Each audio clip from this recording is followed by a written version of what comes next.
Would Uncle Iroh stand a chance in the battle for the Fire Nation against his brother, Emperor Ozai? Although Iroh being the older brother meant he was the true crowned prince, Iroh would later lose his son Lu Ten and then in turn fall into a deep depression. During this time, Ozai would politic his way into the role of being the true crown prince, as Iroh's weakness would reflect poorly on the Fire Nation. But is Ozai correct? Is Iroh truly too weak to take the emperorship away from Ozai? The Fire Lord needs zero introduction, being stated to be the strongest firebender on 2 different occasions. During the beginning of Sozin's Comet, Ozai is taking his powers for a test drive, where he's able to decimate a majority of Wulong Forest in just one firebending move. He also has the strength to decimate Aang's stone wall and briefly knock him out. But as we already know, Ozai is the most powerful. What's more impressive is his skill with this firebending. Ozai shows a tremendous amount of accuracy while curving his own fire blasts. The flight that comes with Ozai's firebending is extremely impressive, as it's able to make shockwaves in the water beneath it. This is by far the best evasive technique the firebenders have, and pair this in tandem with the fact that he's able to use it to counterattack, and oh my god, Ozai is extremely dangerous.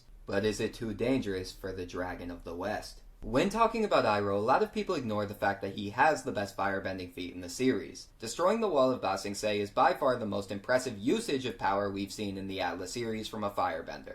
But although this is the case, it takes Iroh so long to gather this amount of power that it's unlikely he'd ever be able to get this off in combat. Although his presence in Ba Sing Se might not be something he can utilize in a fight, it's still big for his scaling in general. Based off the fact that he was the being to destroy Ba Sing Se's wall and the first ever to pierce the wall in general, he should have scaling over Jiang Jiang, who was the firebending prodigy who left the Fire Village, who also, very importantly, displays the 3rd best firebending feats in the series up to this point. If Iroh wasn't the strongest firebender in the White Lotus, they would have done this as a tandem move, and he wouldn't have been trusted as the lone firebender to destroy the walls of Ba Sing Se. Meaning, in terms of firebending output alone, Iroh is number 2 and should still be relative in power to that of Ozai. Although you could make the argument that Iroh has a higher ceiling than Ozai based off displaying more feats, I think that's illogical considering the fact that Ozai never built up to his true power in terms of firebending like Iroh got the opportunity to. So that should be the video, right? Iroh is weaker than Ozai, Ozai beats him in a fight, that's it. This isn't covering the full story at all. We've seen a firebender be weaker than another firebender and still win the fight.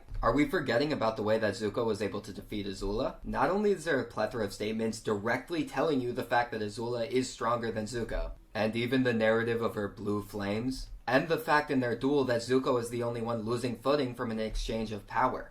But Zuko's able to win through Iroh's teachings. Iroh stresses to Zuko early that understanding the other nations can help you become whole, but they can also help you fight. When Zuko's at a disadvantage in terms of power, he uses an earthbending move with a wide stance to separate Azula's strong flames. In this fight, he also relies on 2 airbending techniques, both pairing them with a rolling kick and the slice that Aang has used so many times against his own firebending. Not only that, but he incorporates a water-style defensive bubble in terms of his own firebending to defend again against Azula. Now, as we know, this would lead to such a major advantage for Zuko over the stronger Azula, that Azula would have to resort to backhanded techniques like targeting Katara with lightning. And here, once again, Zuko would utilize what he learned from Iroh and use water-style basics to redirect lightning. And lightning redirection isn't something useless against Ozai. Ozai's had his lightning redirected 2 separate occasions, once by Zuko and once by Aang.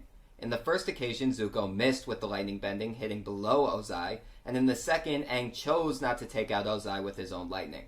Now if you're asking, what are the chances that Iroh can even redirect Ozai's lightning? Well, Iroh has the most experience redirecting lightning in the series, and he also has the best redirection of lightning feat on Azula. As you can see, it's very clear that Azula doesn't even get the electricity off before Iroh's able to fully redirect it out of her hand. Now it is tremendously important to reference Iroh's ability to sense things. He can sense natural lightning in the sky, and he can even see and perceive things in the spirit world. Iroh's connection with the natural world gives him enhanced senses that can help him inside of these fights. Sensing the lightning buildup in your opponent is extremely important if you plan to redirect it. But the biggest win con that Iroh has is the fact that he understands the true meaning of firebending. While people like Ozai and Azula use their negative emotions to enhance their firebending, Iroh uses the energy within his body and his soul. This is much like the first firebenders, the dragons, and the most powerful form of firebending. But more importantly, this allows firebenders like Iroh and Zuko to keep their calm while fighting. While, as we've seen from Azula, it's easy to lose your cool while controlling all your negative emotions and using them at the forefront of your power.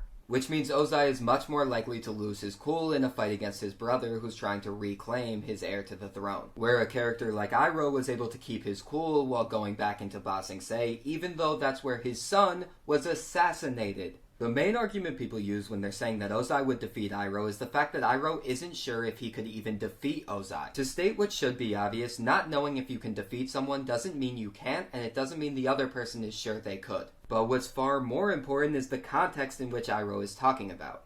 He's saying it wouldn't stop the war if I defeated Ozai. So the reason he's not fighting Ozai isn't because he's afraid, it's because he knows it won't end the war. The Fire Nation is an imperialistic power. If the world was seeing a power struggle in the Fire Nation, they wouldn't think the war was going to end. They would think the Fire Nation is weak and now's the time to fight back. But if they were to see the Avatar, who was prophesied to end the war, take out Ozai, they would know the war is over. So to wrap up this video, even though I think Ozai is more powerful than Iroh, I think Iroh has every tool in his arsenal to be able to defeat Ozai. And if you're a fan of the ATLA series who has been watching all along, you've known that strategies and bending knowledge has always played a factor in whether you can win a fight. It's never been just about power. If it was, then a character like Sokka or Suki would be completely useless. Although I don't think it's a guarantee for Iroh to win this interaction every single time, I think it's ridiculous to say that Iroh could have never defeated Ozai.